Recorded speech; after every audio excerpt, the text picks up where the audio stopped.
Fala pessoal, sejam todos muito bem-vindos a mais uma dica do nosso projeto 100 Dicas INSS. Eu sou o Rubens Maurício, sou auditor fiscal da Receita Federal, professor de Direito Previdenciário e venho trazer para vocês uma importante dica sobre a data de cessação do benefício do auxílio por incapacidade temporária.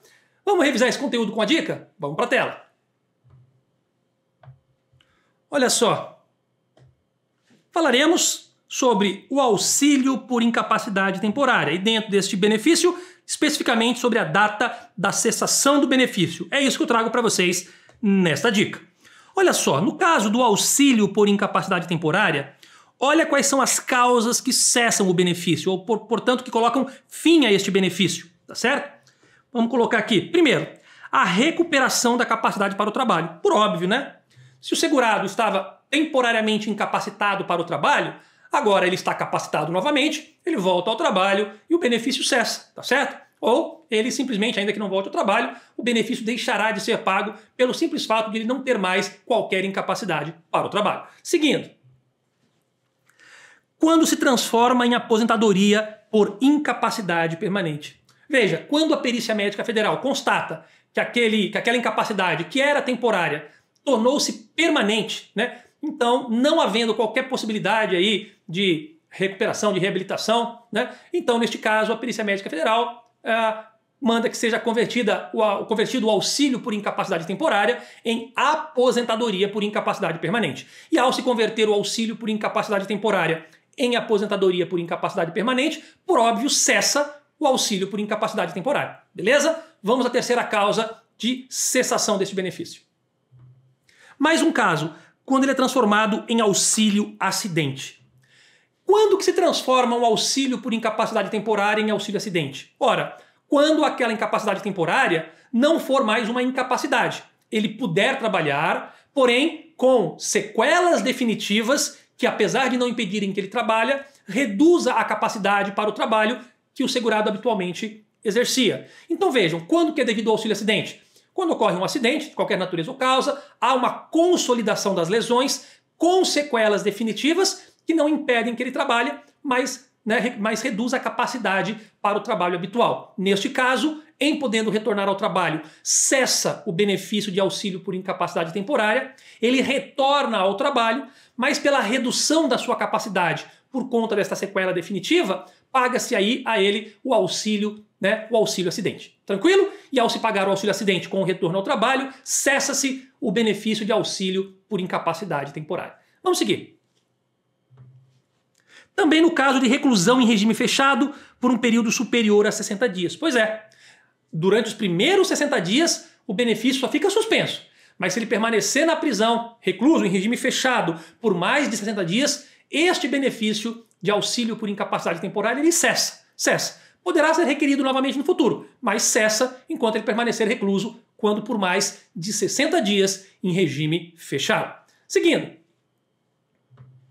E por fim, pela morte do segurado. Se o segurado morreu, por óbvio, ele não vai mais receber auxílio por incapacidade temporária, tá certo? E não cessará o benefício até que seja dado ele como habilitado para o desempenho de nova atividade que lhe garanta a subsistência, ou quando recuperado, considerado não recuperável, for aposentado por incapacidade permanente, que é como nós mencionamos acima. Pois bem, além dessas situações aqui, mais algumas observações. O segurado que durante o gozo do auxílio por incapacidade temporária vier a exercer alguma atividade que lhe garanta a subsistência, poderá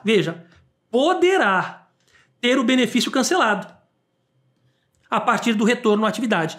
Não, por que poderá? Porque caso ele venha a exercer uma atividade diversa daquela que gerou o benefício, aí deve ser verificada a incapacidade para cada uma das atividades exercidas. Então vejam, no caso do auxílio por incapacidade temporária, o fato de ele voltar a exercer uma atividade, por si só, não é suficiente para cessar ou para cancelar o benefício. Não. Deve-se verificar se a incapacidade dele, para a atividade que exercia, não é incompatível com essa nova atividade que ele passou a exercer enquanto recebe este auxílio por incapacidade temporária. Tá certo? Isso deve ser verificada a incapacidade para cada uma das atividades. Se ele está incapacitado para uma atividade, mas não está incapacitado para outra, é possível que ele receba o auxílio por incapacidade temporária em relação à atividade que ele esteja incapacitado e possa trabalhar exercendo a atividade para a qual ele não se incapacitou. Isso deve ser visto caso a caso. E por fim, nesta nossa dica, eu trago para vocês que, reforçando o que já foi dito, não será devido auxílio por incapacidade temporária ao segurado recluso em regime fechado. Ele não recebe, tá certo? No entanto, este benefício será suspenso por até 60 dias, contados da data do recolhimento à prisão, tá certo? Se ele sair da prisão antes de 60 dias, o benefício é restabelecido. Caso ele permaneça na prisão após o referido prazo, aí o benefício cessa, tá? Então, esta é a regra. Como disse, se o segurado for colocado em liberdade antes de 60 dias, o benefício será restabelecido a partir da sua soltura. Então, assim que ele for preso, né, em regime fechado, o benefício ele suspende, não recebe mais. Só que fica suspenso por 60 dias. Por quê? Porque se nesses 60 dias ele for solto, o benefício é restabelecido automaticamente. Mas se ele ficar preso, recluso em regime fechado por mais de 60 dias, o benefício cessa, tá certo? E aí, ao sair da prisão, ele vai ter que pedir novamente o benefício e novamente será avaliado se tem ou não esse direito. Tranquilo?